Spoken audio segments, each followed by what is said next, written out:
अब हम लोग बात करेंगे वृष राशि के बारे में। वृष राशि का स्वामी शुक्र होता है और चंद्रमा इसमें आके उच्च का होता है।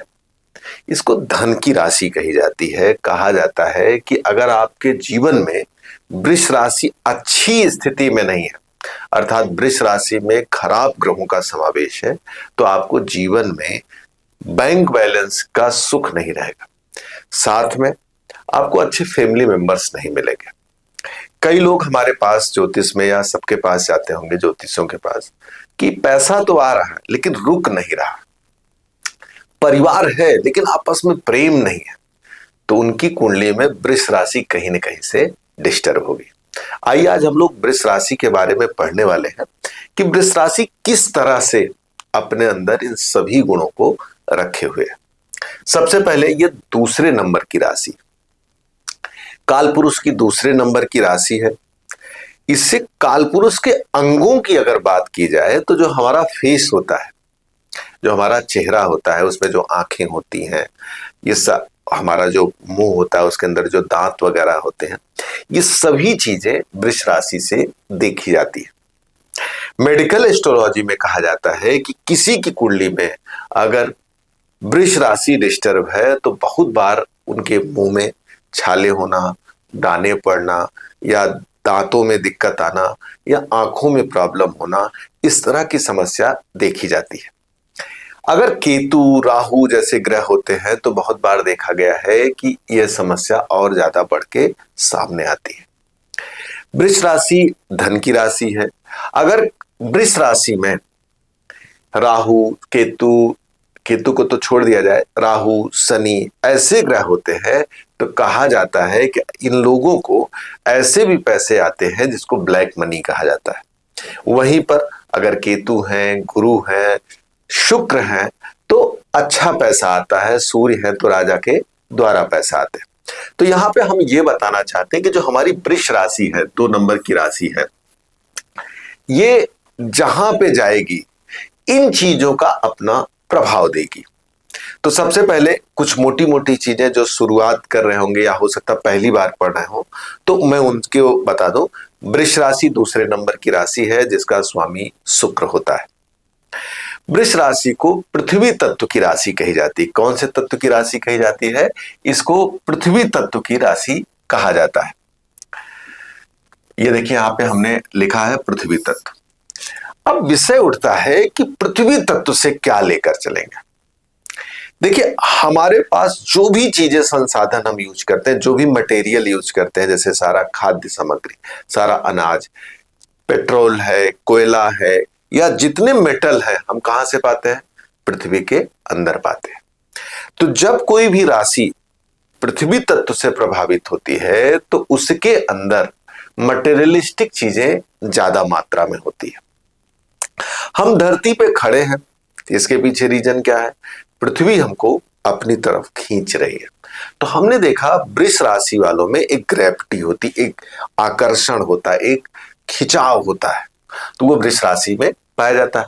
अब ये तो हमने आपको पृथ्वी तत्व की खासियत बताई कि कैसे पृथ्वी तत्व। अब विषय उठता है कि पृथ्वी तत्व जान तो गए लेकिन ये काम कैसे करता है। आइए, अगर ये पहले घर में है तो आदमी का पूरा व्यक्तित्व आकर्षण वाला होगा, उसके पास कुछ न कुछ जरूर होगा। कुछ न कुछ का क्या मतलब है? ज्ञान होगा, अर्थ होगा, मटेरियल वाली कोई न कोई वस्तु होगी, लेकिन उसके पास होगी।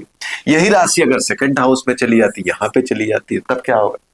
तो उसके पास एक आकर्षक परिवार होगा, अर्थात उसके घर के जो मेंबर्स होंगे देखने में सुंदर होंगे, वो भी जातक खुद देखने में अच्छा होगा, बातचीत में अच्छा होगा, बातचीत में धनी होगा, बातचीत करने की अपनी एक कला होगी। यही अगर थर्ड हाउस में जाता है, जैसे कि थर्ड हाउस मित्रों का घर है, छोटे भाई बहनों का घर है, पब्लिक कन्वर्सेशन का घर है, पड़ोस का घर है, तो जब यहां वृष राशि जाएगी इन चीजों में रिचनेस ला देगी। जैसे मैंने बहुत बार देखा है कि अगर यहां पे वृष राशि है तो ऐसे लोगों के आसपास अच्छे लोग रहते हैं। अच्छे का सेंस व्यवहार से ही नहीं, अगर रिचनेस से देखी जाए, व्यक्तित्व से देखा जाए, चेहरे के फेस से देखा जाए, तो कोई न कोई ऐसा आदमी होगा जो देखने में सुंदर और आकर्षक होगा, जिसके बारे में चर्चाएं होती रहती हैं यहां पर जब वृष राशि होगी। इसी तरह से अगर आप 12 के 12 घरों में घुमाएंगे तो 12 के 12 घरों के साथ ये तत्व अपना इंपैक्ट डालेगा।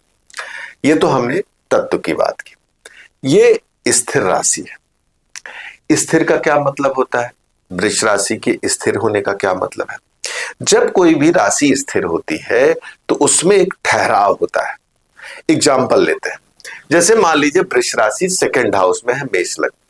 ऐसे लोग जब अपनी बात रखते हैं तो बड़ी मजबूती और ठहराव से रखते हैं। ऐसे लोग अगर मान लीजिए फोर्थ हाउस में वृष राशि आई, ऐसे लोग जब घर चाहते हैं तो एक सुंदर घर चाहते कि ये घर ना लोगों की आंखों में रुक सा जाए। हमारी गाड़ी जब चले ना रोड पे तो लोगों की निगाह मेरे ऊपर रुक जाए। जब यहां पे वो पंचम में आ जाए तो सोचते मेरा प्रेम, मेरा जीवन मतलब जिससे हम प्रेम करें, जो हम जिसके प्रति हमारा आकर्षण हो, क्योंकि पंचम प्रेम है। हमारी संतान जिधर से गुजरे लोगों में एक आकर्षण आए, एक ठहराव आ जाए। क्यों? क्योंकि ये राशि स्थिर है। तो इस तरह से हमने स्थिर राशि को महसूस किया। वृष राशि के सिंबल के बारे में बात करें तो बैल होता है। अब बैल से क्या जोड़ा जाए? देखिए, ज्योतिष में जब हम सबसे पहले किसी भी राशि, ग्रह, नक्षत्र को पहले उसके छोटे छोटे भागों में बांटते हैं, फिर उन छोटे भागों को भी हमको समझना पड़ता है। जैसे बैल है, बैल को आपको डीपली महसूस करना होगा। थोड़ा बड़ा होता है, उसके 4 पैर होते हैं, सींग भी होती है। बैल को कहा जाता है कि अगर आप उसको छेड़ेंगे तो बच नहीं पाएंगे, लेकिन अगर आप नहीं छेड़ते हैं तो बगल से गुजर जाइए, आपको डिस्टर्ब नहीं करेंगे। ये जो उसके अंदर गुण पाए जाते हैं, इन गुणों को हमारे ऋषियों ने महसूस किया, क्योंकि जहां पे ये राशि दिखती है वहां पे कोई बैल का कोई आकार नहीं है, वो तारों का अपना एक की जमावट होती है। उस जमावट से बैल जैसी एक परिकल्पना की जाती है। क्यों की जाती है? क्योंकि उस परिकल्पना के द्वारा हम मनुष्य के बारे में ज्यादा अच्छे से समझ पाते हैं। और राशियों का निर्माण होता है नक्षत्र से। तो जब नक्षत्रों के रूप में जाते हैं तो उसको हम एक अलग रूप देते हैं। मतलब बैल के अंदर भी एक अलग रूप है, उस रूप में भी अलग रूप है, उसके 4 चरण हो जाते हैं। तो इस तरह से ये जो प्रतीक चिन्ह होते हैं ये हमको एक सूचना का काम करते हैं। आज से 3-4 मतलब 30-40 वर्ष, 50 वर्ष पहले जब सभ्यता की शुरुआत हुई, या भारत में 50 साल पहले, 40 साल पहले किसी की समृद्धि की स्थिति पता की जाती थी कि आपको कितने जोड़ी बैल है, अर्थात आपकी यहां कितनी खेती होती है। तो बैल समृद्धि, बल और ताकत के कारक माने जाते हैं। आज समय जरूर बदल गया है, लेकिन ये प्रतीक नहीं बदले हैं, इस प्रतीक ने अपना रूप बदला है। तो हमको उसी रूप को अपडेट करके आज के टाइम के अकॉर्डिंग समझना होगा। तो जैसे मान लीजिए बैल है, बैल का मतलब है सबसे पहले ताकतवर होगा और मेहनती होगा। तो वृष राशि जहां पे जाएगी, जिसके जिस हाउस में जाएगी, वहां के कारकत्व में एक मेहनत होगी, एक काम करने की क्षमता होगी। दूसरी, हमने कहा कि छेड़ने पे नाराज होते हैं। आप इनको जब बार बार छेड़ेंगे तो जब इनको क्रोध आएगा तो फिर कुछ भी नहीं देखना, फिर अपनी सींग से किसी को भी उड़ा देंगे। सींग क्या है? आदमियों के पास तो सींग होती नहीं। सींग मतलब हथियार, वेपन्स होते हैं। मतलब उनके जो भी अब साधन होंगे, कानूनी रूप से, सामाजिक रूप से, वाणी के रूप से, परिवार के रूप से, उन चीजों से आपको वो अब किसी न किसी स्थिति में गिराने की कोशिश करेंगे। कैसे करेंगे? अगर मान लीजिए 10th हाउस में कोई आदमी बार बार इसके काम में उंगली कर रहा है, फिर वो आपके अपने काम के द्वारा आपको परेशान कर देगा, अपने राज्य ताकत के द्वारा, क्योंकि यहीं से राज्य देखा जाता है। अब अपने वो अधिकारी सोर्सों से, अपने पावर से अब आपकी ऐसी की तैसी करेगा। क्यों? क्योंकि आपने उसको छेड़ा है।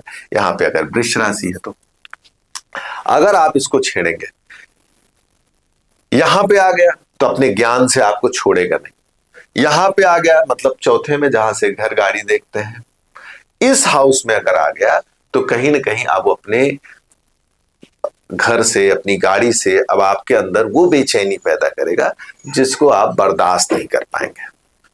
तो मित्रों, इस तरह से हमें एक एक राशि के बारे में गहरे से समझना चाहिए। नमस्कार, से राधे।